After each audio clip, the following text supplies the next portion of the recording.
Mécanique du point, pression de radiation, la lumière pousse les miroirs, et le reste aussi d'ailleurs. Conservation de la quantité de mouvement. La lumière en mécanique quantique, ce sont des photons. Ce sont des particules sans masse qui se déplacent à la vitesse de la lumière, c, et qui ont chacun une énergie et une quantité de mouvement. À partir de là, on peut faire de la mécanique.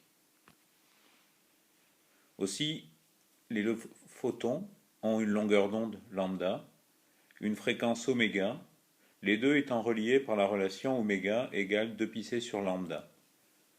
On a représenté ici encore les différentes longueurs d'onde correspondant à différentes fréquences et quelques-unes des applications les plus communes que l'on peut voir donc autour de la lumière visible, qui est donc le spectre solaire visible sur la Terre par nos yeux.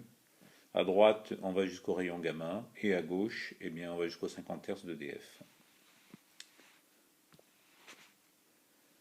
H bar, la constante de Planck, nous permet de relier l'énergie du photon à sa fréquence et sa quantité de mouvement P à son vecteur d'onde K. La norme du vecteur d'onde K est égale simplement à 2π sur la longueur d'onde, 2π sur lambda. La constante de Planck est égale à 10-34 joules que multiplie des secondes. On considère maintenant un miroir seul dans le vide, on envoie un photon dessus. Ce photon a une quantité de mouvement qui est h bar k, c'est un miroir, le photon se réfléchit. Comment nous importe peu ici, ce qui est important c'est qu'il se réfléchit et repart dans l'autre sens, et quand il repart dans l'autre sens, il repart avec une quantité de mouvement qui est moins h bar k. Cela nous suffit pour traiter le reste du problème. La quantité de mouvement totale de l'ensemble miroir plus un photon, c'est donc la quantité de mouvement du miroir plus la quantité de mouvement du photon. Avant l'impact du photon sur le miroir, la quantité de mouvement totale est 0, le miroir est immobile, plus h bar k, la quantité de mouvement du photon.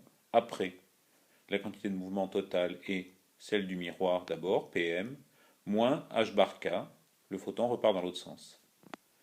La quantité de mouvement total est une constante, donc on peut dire que P total est le même avant et après, et donc dans ce cas-là on obtient quantité de mouvement du miroir après le choc est égale à 2h bar k.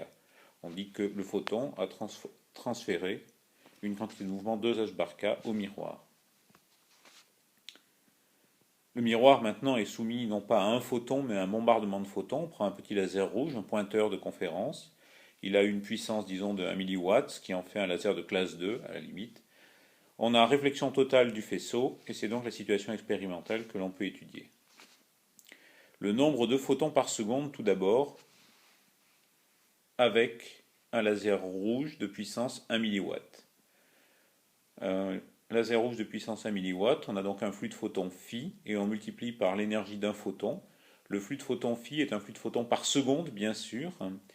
Et quand on multiplie un flux de photons par seconde par une énergie qui est l'énergie d'un photon, eh bien on obtient ici maintenant bien une puissance en milliwatts. Le flux phi est donc égal à 1 milliwatt divisé par E, qui est égal à h bar oméga. H bar oméga pour la lumière visible, c'est à peu près 2 électronvolts. Le calcul montre que le flux ici s'écrit 10 puissance 16 photons par seconde. Donc, encore une fois, la puissance du faisceau laser, c'est le flux de photons par unité de temps par seconde que multiplie l'énergie d'un photon. Et ça fait donc 10 puissance 16 photons par seconde. La quantité de mouvement maintenant qui est transférée par seconde au miroir, bien, on voit que pour un photon, c'est 2h bar k. Par seconde, on a un flux de photons qui est phi. Ça nous permet donc d'écrire que pendant le temps dt, on a donc phi dt photons qui impacte le miroir, et avec un transfert de quantité de mouvement au miroir qui est dpm, qui est égal à 2h bar k pour un photon, multiplié par le nombre de photons pendant le temps dt, qui est phi dt. Donc on obtient dpm sur dt égale phi 2h bar k. dpm sur dt qui est égal à phi 2h bar k, cela s'exprime en newton. C'est une quantité de mouvement divisé par un temps, c'est donc des newtons, et donc la force exercée par les photons sur le miroir, qui est à l'origine de ce qu'on appelle la pression de radiation, est égale à 2 h bar k phi. Tout simplement. On peut calculer l'intensité de cette force simplement en mettant phi 2 h bar k. K est égal à oméga sur C. H bar oméga, c'est égal à E, l'énergie d'un photon. Et une application numérique, même grossière, donne une force qui est de l'ordre de 20 piconewtons, exercée par le flux de 10 puissance 16 photons rouges sur le miroir. C'est donc une force qui est très faible, mais qui existe et qui est mesurable. D'ailleurs, elle a été observée pour la première fois, ce qui est assez incroyable, en 1899 par Piotr Lebedev, donc en Russie, et pas aux États-Unis par Hull et Nichols en 1901. Faire cette mesure dans ces années-là avec l'appareillage dont on devait disposer est tout simplement un exploit expérimental, mais qu'ils ont réalisé donc dans les deux cas. Aujourd'hui, l'observation expérimentale se fait avec des cavités Fabry-Perot. Donc, on met deux miroirs dans lesquels on injecte le faisceau laser en ayant un miroir qui est semi-transparent. Les lasers à l'intérieur font des allers-retours importants et on observe simplement le déplacement d'un des miroirs quand il est attaché à un ressort.